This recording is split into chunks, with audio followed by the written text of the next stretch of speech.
আসসালামু আলাইকুম। Crispy chicken pakora খুব সহজেই তৈরি করে নিন। আমি বোনলেস চিকেন নিয়েছি 300 গ্রাম, ছোট ছোট এরকম করে কেটে নিয়েছি।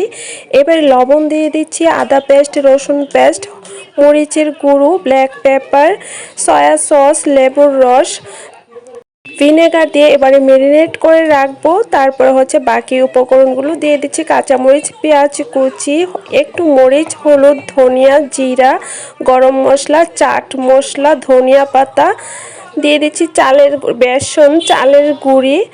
তারপরে সব কিছু খুব ভালোভাবে মেখে নিচ্ছি একটু লবণ দিয়ে, একটু একটু পানি দিয়ে। ডোটা আমার তৈরি হয়ে গেল।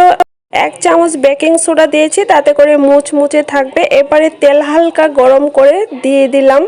তৈরি হয়ে গেল আমার ক্রিসপি চিকেন পাকোড়া। খুবই মজার, অবশ্যই ট্রাই করবেন। ভালো লাগলে একটি লাইক দিয়ে দিবেন। বড় ভিডিও দেওয়া আছে, চাইলে চেক করে নেবেন। আল্লাহ হাফেজ।